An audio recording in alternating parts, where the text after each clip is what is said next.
सामना वर्तमानपत्रात मराठा समाजाच्या मूकमोर्चाबाबत छापून आलेल्या व्यंगचित्राचे पडसाद राज्यातल्या विविध भागात उमटले।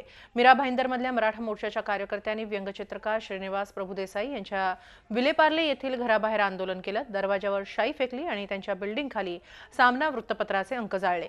तर नाशिकमध्येही सिडकोच्या त्रिमूर्ती चौकात सामनाच्या अंकाची होळी करण्यात आली। जिल्ह्यात सर्वत्र याबाबत संताप व्यक्त करण्यात येत असून ठिकठिकाणी होळी करण्यात येते। पोलीस आयुक्तांना याबाबत मराठा क्रांती मोर्चाच्या महिला संघटनेनं निवेदन देऊन कारवाईची मागणी केली। तर जळगावमध्ये राष्ट्रवादी काँग्रेसने या व्यंगचित्राचा निषेध व्यक्त करत वृत्तपत्राची होळी केली। आमदार डॉक्टर सतीश पाटील यांच्या नेतृत्वाखाली झालेल्या या आंदोलनात आजी माजी आमदार खासदार सहभागी झाले होते।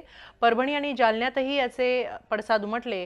तर राज्यसभेचे खासदार संभाजीराजे भोसले आणि काँग्रेस आमदार नितेश राणे यांनीही सामना आणि शिवसेनेवर जोरदार टीका केली आहे। मराठ्यांच्या आया बहिणींवर अगर नावं ठेवाल, मूकमोर्चाला मुका मोर्चा बोलवाल, तर तुमचा पेपर आम्ही वाचायला नाही वापरणार। मग पुसण्याच्या पलीकडे त्या पेपरचा आमच्यासाठी काही उपयोग नाही, पुसण्यासाठी आणि जाळण्यासाठी, आणि तोच वापर आणि तेच काम आता सामनाबद्दल होत आहे राज्यभर। या व्यंगचित्रातून मराठा समाज अपमान होत असेल, मग शिवाजी महाराजांचं नाव घेऊन कशाला राजकारण करतात? शिवाजी महाराजांचं नाव घेण्याचा अधिकार नाही मग या पक्षाला किंवा या पेपरला। धिक्कार आहे माझा त्यांच्या। झी 24 तास रहा एक पाऊल पुढे।